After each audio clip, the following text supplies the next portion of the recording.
Hello friends, this is जड हुसैन। उम्मीद करते हैं कि आप लोग अच्छे होंगे। आज हम लोग वर्ड्स सीखेंगे। इंग्लिश में वर्ड्स एप्लीकेशन, वर्ड्स की नॉलेज होना बेहद ज़रूरी है। अगर हम वर्ड्स पे मेहनत नहीं करेंगे, वर्ड्स याद नहीं करेंगे, आप यकीन मानिए दोस्तों, अगर आप इंग्लिश काफ़ी मेहनत करते हैं बावजूद इसके इंग्लिश नहीं बोल पाते हैं, तो कहीं ना कहीं वर्ड्स का होना बेहद ज़रूरी है। तो आज हम लोग वर्ड्स सीरीज पे बात करेंगे। सबसे पहले यहाँ पे सवाल है कि सर वर्ड्स को कैसे याद करें और कितने वर्ड्स याद करना चाहिए। तो मैंने इससे पहले भी कई वीडियोस में आप लोगों को बता चुका हूँ, अंग्रेजी बोलने के लिए, न्यूज़पेपर की लैंग्वेज को समझने के लिए 4 से 5 वर्ड्स अब इसे आप लोगों को आना चाहिए। तो सबसे पहले जो बच्चे वर्ड्स याद करते हैं वो सेंटेंस में याद नहीं करते हैं। आप लोगों को वर्ड्स सेंटेंस में याद करना है। अब सपोज दैट एक वर्ड से एपेटाइट, एपेटाइट मीन्स भूख। अब यहाँ पर आपको सेंटेंस, आप कुछ भी सेंटेंस बना सकते हैं। When I go to school I feel appetite.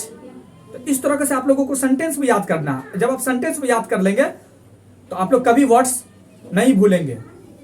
तो आइए हम लोग वर्ड्स सीखते हैं। दोस्तों सबसे पहले यहाँ पे देखेंगे लिखा हुआ ट्रांसलेशन ऑफ खाना। क्या लिखा हुआ? ट्रांसलेशन ऑफ खाना। आमतौर से जब आप लोगों ने इंग्लिश सीखा होगा तो आपने कैसे वर्ड्स को याद किया और किस तरह के वर्ड्स को याद किया होगा। यकीनन आपने एक वर्ड्स याद, ईट ईट इट मींस खाना। तो क्या हर जगह आप इट का ही प्रयोग करेंगे? हर जगह अलग अलग वर्ड्स, अलग अलग एप्लीकेशन, और जहां पे जिस वर्ड्स जरूरत है वहीं पे आपको उस वर्ड का इस्तेमाल करना है। मैं आप लोगों को बताना चाहूंगा, बहुत सारे स्टूडेंट्स जब वो इंग्लिश में कॉम्पिटिटिव इंग्लिश, जब वो पीओ की तैयारी कर रहे होते हैं, तो आप यकीन नहीं मानिएगा, मैथ्स सब्जेक्ट या रीजनिंग हो, जीके जीएस हो, स्टूडेंट्स आसानी से तैयारी कर रहे होते हैं, उनमें उनका अच्छा रिजल्ट आता है। लेकिन इंग्लिश में उनको काफ़ी दिक्कत का सामना करना पड़ता है। आप जो सीनियर स्टूडेंट्स हैं जो पीओ की तैयारी कर रहे होंगे, उनको पता है कि इंग्लिश में उनको कितनी डिफिकल्टीज होती है। तो ऐसा क्यों होता है? क्योंकि बच्चे के पास वर्ड्स की कमी होती है, वर्ड्स पे वो काबू नहीं पा पाते हैं। तो ऐसा गलती आप लोग न करें। कृपया जो भी स्टूडेंट्स मेरे वीडियोस देख रहे हैं, या वो 7 क्लास के हो, 8 क्लास के हो, 9 क्लास के हो, शुरू से ही आप लोग वर्ड्स पे फोकस करें। और जब वर्ड्स आपको ग्रिप हो जाएगा तब फिर आप न्यूज़पेपर की लैंग्वेज को समझेंगे। तो यकीन मानिए फिर आप इंग्लिश में, कॉम्पिटिटिव इंग्लिश पर भी आप आसानी से आप एग्जाम पास कर सकते हैं। तो आइए हम वर्ड सीखते हैं। सबसे पहला वर्ड से ईट, EAT, ईट। इट मीन्स खाना। यहाँ पे मैंने एक सेंटेंस लिखा है, आई ईट ब्रेड, मैं रोटी खाता हूं। इट मीन्स खाना। सबसे पहले दोस्तों आप लोग नोटबुक लेकर बैठे हैं। आप लोग नोटबुक ले लिए होंगे, उम्मीद करते हैं।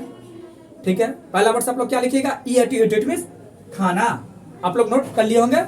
Very good, very good. आप लोग मार्केट में जाएंगे, पहले फेयर करेंगे, फिर आप एक पर्सनल डायरी, नोटबुक, एक अच्छी सी डायरी रखेंगे और हमेशा ये अपने पास रखेंगे। और जब आप सुबह उठेंगे तो 30 मिनट्स उसको देखेंगे, फिर सोने के टाइम उसको देखेंगे। और कभी कभी आप ऐसा भी करेंगे वर्ड्स याद करने के समय कि आप जो वर्ड्स में आपको दिक्कत हो रही है वो वर्ड्स को नोट कर लेंगे, अब उसको जेब में रखे रहेंगे। अब जैसे एक वर्ड से अब देखेंगे स्लीप मीन्स सोना, सपोज दैट एक आपको अगर दिक्कत हो रही है, या कोई भी ऐसा वर्ड्स है, या पग्नीसियस, या इस तरह के कोई वर्ड से आपको दिक्कत का महसूस का सामना करना पड़ रहा है, तो वर्ड्स को देखेंगे, खेल भी रहे हैं, वर्ड्स भी याद कर रहे हैं। अब फाइनली आपके पास एक डायरी होनी चाहिए। तो उम्मीद करते हैं कि आप लोग वर्ड्स लिख लिए होंगे। ठीक है, दूसरा वर्ड देखेंगे ईट अप, EAT, ईट, UP अप। क्या होगा? ईट, EAT, ईट, UP अप, पूरा खाना या खा जाना। तो I can not eat it up. उसी तरह से यहाँ पे देखेंगे तीसरे नंबर पे ईट वंस फील, भरपेट खाना। भरपेट खाना का इंग्लिश क्या होगा? ईट वंस फील। ठीक है, अब आमतौर से आप देख मंच, MUNCH, मंच। स्पेलिंग क्या है? मंच, MUNCH, मंच, ब्रैकेट में ऑन है, वेन ऑन। मंच भी होता है चपर चपर करके खाना। फिर से आप देखेंगे क्या है? मंच, MUNCH मंच, चपड़ चपड़ करके खाना। आप लोग लिख लिए होंगे, वेरी गुड। कोई छोटे बच्चे होते हैं, अब यहाँ देखें ही munch on an apple, past tense में है, जैसे कि मैंने खाया आई एट, इसी तरह से आप ही मंच ऑन एन एप्पल, ठीक है। उसी तरह से आप देखेंगे पान खाना, च्यू बिछाओ, ठीक है, CHEW च्यू BCL। यहाँ पे मैंने एग्जाम्पल मैंने लिख दिया है, आप लोगों को दिक्कत उम्मीद करते हैं कि आप लोगों को नहीं होगा। उसके बाद है टेक या है, खाना, नाश्ता या दिन रात का भोजन, TAK टैग, HAB है, टेक है। उसके बाद स्वर, SWE या कसम खाना, ठीक है। यहाँ पे एग्जाम्पल है, आप लोग एग्जाम्पल को भी नोट कर लेंगे। इसी तरह से टैग, TAK टैग, ब्रॉइड, टेक ब्रॉइड, घूस खाना या लेना, जो घूस खाते हैं लेते हैं उनको इंग्लिश में क्या बोलते हैं, टेक ब्रॉइड। उसी तरह से get kicks, GT get, KIC kicks, get की जूता खाना।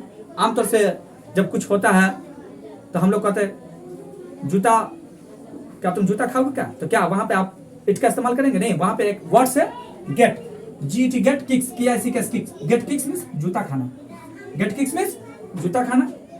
उसके बाद देखेंगे डिजर्व, DESERVE, DESERVE लिखे हैं, DESERVE, किक्स, KIC किक्स, जूता खाने का काम करना, deserve kick, DESERVE, deserve kicks, जूता खाने का काम करना। आमतौर से बहुत सारे स्टूडेंट्स जब वो पढ़ाई नहीं करते हैं तो सर उनसे कहते हैं ए लड़का जूता खाने का काम मत करो, तो वहां पर आप किस चीज का इस्तेमाल कीजिएगा, डिजर्व किक्स, ठीक है। यहाँ पे मैंने एग्जांपल मैंने नोट कर दिया, आप लोग नोट कर लेंगे, ठीक है। उसके बाद bask the sun, bask the sun, धूप खाना। बहुत सारे स्टूडेंट्स या आप लोग देखें बहुत सारे लोग वो ठंडी के टाइम में क्या होता है कि वो धूप खाते, तो क्या वहां पे भी आप इट का इस्तेमाल करेंगे, नहीं, धूप खाना का इंग्लिश है बास्क द सन। क्या है, बास्क द सन। यकीन मानिए दोस्तों, अगर इस तरह के वर्ड्स आपके पास हैं, आपको बहुत सारे स्टूडेंट जब वो इंग्लिश सीखते हैं तो क्या होता है कि सामने वाले स्टूडेंट्स उनको इंग्लिश पे ऐसे ऐसे वर्ड्स पूछते हैं कि बच्चों को कंफ्यूज कर देते हैं। तो यकीनन आपके अंदर ऐसे ऐसे वर्ड्स एप्लीकेशन आपके अंदर होनी चाहिए, ऐसे ऐसे वर्ड्स की नॉलेज होनी चाहिए कि नोबडी विल डिफीट यू, आपको कोई नहीं हराएगा। तो आगे हम लोग बात करें मिसअप्रोप्रिएट, क्या बोलेगा, मिसअप्रोप्रिएट, दूसरों का माल खा जाना, दूसरों का माल खा जाना, ठीक है। तो सेलो, निगल जाना, सेलो मींस निगल जाना। तो उम्मीद करते हैं कि आप लोग सारे वर्ड्स आप लोग सीख ले होंगे। एक चीज और मैं आप लोगों को बताना चाहूंगा दोस्तों, जब आप वर्ड्स याद करेंगे तो यकीनन आपको दिक्कत होगी। आप लोग घबराएंगे नहीं, हिम्मत रखेंगे और नियमित रूप से वर्ड्स को याद करेंगे। आप 10 वर्ड्स, 8 वर्ड्स, जितने वर्ड्स आपको हो सके आप याद करेंगे, लेकिन नियमित रूप से याद करेंगे। उम्मीद करते हैं कि आप लोग को वीडियो अगर पसंद आए तो कृपया लाइक और सब्सक्राइब कर दें। Thank you so much.